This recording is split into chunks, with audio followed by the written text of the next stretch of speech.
Hi people, it's me, Anja, my pronouns are she and her, and welcome back to my channel for part 17 of my favorite Sapphic books with Sapphic main characters in honor of LGBT plus History Month. So for those who don't know, Sapphic is an umbrella term for woman-loving women, which includes non-binary people. So without any further ado, the first book on this list is called Vivian Lantz's Second Chances. This book is a middle-grade contemporary following a young main character who's bisexual, and she is stuck in a time loop of her first day of 8th grade.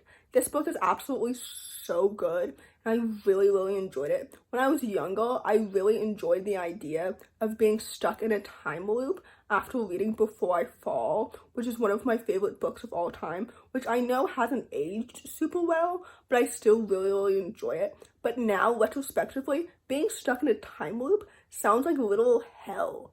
Like, it sounds so awful, but it's still one of my favorite tropes. Like, the Agents of S.H.I.E.L.D. time loop episode is truly one of my favorites. But anyway, I digress. This book is absolutely so good, and it's so well done. The plot is so exciting and so intriguing. The characters are so well developed and so distinct. The Sapphic sexuality representation was so good. I loved all the family dynamics and all of the friendships. Like, everything about this book is so wholesome and it's so good, and this book is so underrated. So anyway, with all that said, I would definitely highly recommend it. The next book on this list is called All the Yellow Suns. This book is a YA contemporary following a young, queer Indian American main character who is exploring activism and identity through art. This book is absolutely so fantastic and it's so good. I just remember being so captivated by the story from the beginning to the end that I became very wrapped up in the characters and the friendships, in the romance, in the Sapphic sexuality representation, in all of it so quickly and so fast. Like, this book is so good. The plot is so intriguing and so engaging. The mystery is amazing. Like, the Sapphic representation is so good. I loved the friendships. All of the characters seemed so authentic and so, like, realistic, young, messy, raw, honest teenagers that I just truly loved them so much. And I became so emotionally invested so fast because I love them. You know what I mean? This book is so underrated and it deserves so much more hype because I truly enjoyed every single second of it. All the different art elements were done so well. This book is unbelievably so lyrical and it's so well done and so well paced. So anyway, with all that said, I would definitely highly recommend it. The next book on this list is called The Year My Life Went Down the Toilet. This story is a middle-grade contemporary following a young Jewish Sapphic disabled main character who is navigating middle school with her new chronic illness diagnosis. This story is absolutely so fantastic and it's so good. This author always does such an amazing job crafting such good, wholesome, well-developed characters so well. The plot is so engaging and so intriguing. The disability representation is spot on and it's so amazing. The queer representation is great. The Jewish representation is awesome. Everything about the story is so well done. This book is so underrated, and this author is so talented, and they are slowly becoming one of my favorite authors of all time because I have loved all of their books so much. Like, I love this book so much. The Sapphic romance is so well paced and it's so cute and it's so wholesome. Like, the characters are awesome and I love the friendships and the family dynamics so much. This book feels so sweet and so wholesome and just so good in literally every single element. Like, the characters feel so real and they feel like actual middle school characters instead of feeling like cringy or annoying or anything like that. Like, they feel authentic instead. Anyway, I don't know if any of that made any sense, but basically I would highly recommend this book. The next book on this list is called The Sister Split. This story is a middle-grade contemporary following a young Sapphic main character who tries to sabotage her mom's new marriage. This story is absolutely so fantastic and it's so wholesome and just so well done. The thing is about reading so many books is that I run into the same tropes over and over again, and you'd think that would become predictable over time, and sometimes it does when I run into a lot of mediocre books. But the thing is that when I fall in love with the characters and the family dynamics and the plot and the setting and just everything else, I don't really care about how predictable the plot may be or isn't. You know what I mean? Because I'm just so, like, captivated by the story. And that's what happened in this book, because I loved the characters so much. I loved the sister relationship. I loved, like, the main character's relationship with her mom so much. The Sapphic sexuality representation was spot on. Everything about this book felt so wholesome and just so sweet and just so awesome and just really, really good. So anyway, in all that said, I would say that this book is so good and it's so underrated. So with that said, I would highly, highly recommend it. The next book on this list is called Cold Girls.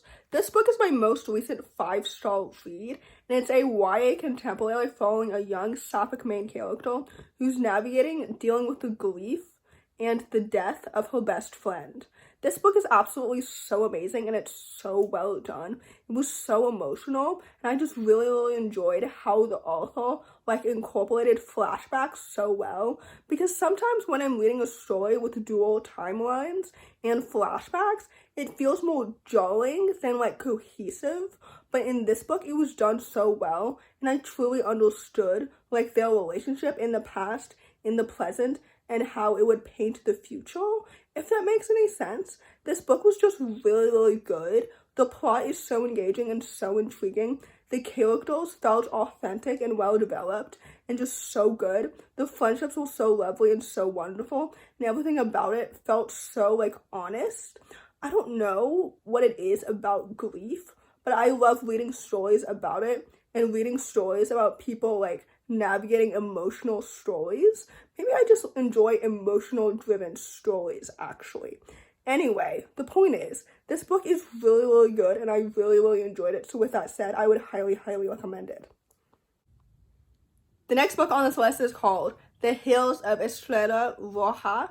I apologize if I said that incorrectly, and I've said this before in the past, but my Spanish is not very good because I can't roll my R's. So anyway, this book is a YA Sapphic graphic novel, and it's so good. It's a bit on the horror paranormal side, so it follows 2 Sapphic main characters who are both investigating this weird town and the legacy that it's built on, if that makes any sense. And basically they learn that some secrets should stay buried. This book is really, really good. Like, it's so good.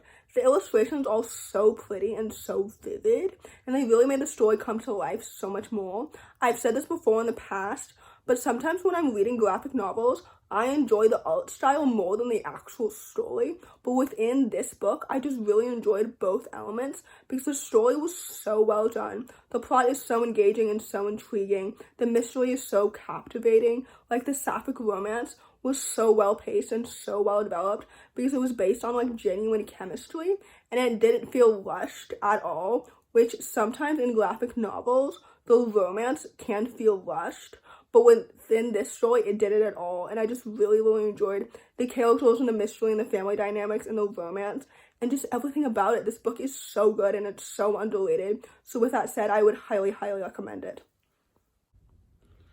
The next book on this list is called Crumbs. This story is a YA fantasy graphic novel that follows 2 main characters who are navigating first love, friendship, and magic. This story is absolutely so fantastic and it's so good. The world building was so immersive and so magical, although the bakery is not as central to the plot as the title makes it seem, but I just really, really enjoyed every single second of it. The plot is so engaging and so intriguing. The characters make so much sense, and I loved that their chemistry is so genuine, and it felt so real, and the romance is just so cute and just so well developed and just so good. I know that sometimes the plot, like, kind of meanders in the middle, but overall I was just so riveted by, like, the art itself. I also loved how normal and how casual the queer representation was. You know what I mean? It just was so good and so wholesome. I know this review is kind of all over the place, but basically this story was really, really good, and I just really, really enjoyed every single second of it. So with that said, I would definitely highly, highly recommend it. The last book on this list, and certainly not the least, is called Mamo. This story is a YA fantasy graphic novel that follows two Sapphic main characters who are teaming up because they have to gather together the bones of a deceased witch. This story is absolutely so fantastic, and it's so good. First of all, the illustrations were so pretty and absolutely so vivid. The characters are so well developed and so distinct, and their Sapphic romance made so much sense because I loved it so much. I loved, like, the development and everything. Like, it felt so authentic, and their chemistry and their connection felt truly genuine, and the characters themselves individually, like, I love them so much. The plot is so intriguing and so engaging. The family dynamics made so much sense. I just loved everything about this story. It is so good, and it deserves all of the hype and so much more because it's truly so underrated. I just really, really enjoyed everything about it. The world building was so immersive and so magical and just so vivid. This book is really, really good. And with that said, I would definitely highly, highly recommend it. So in conclusion, I hope this video helped diversify your bookshelf, and happy LGBT plus History Month to everybody who is celebrating. And in conclusion, if you enjoy this video, please don't hesitate to give it a big thumbs up. Comment down below the unicorn emoji if you made it all the way to the end of the video. Thanks for watching. Subscribe to my channel if you're new, and I'll see you in my next video. Bye!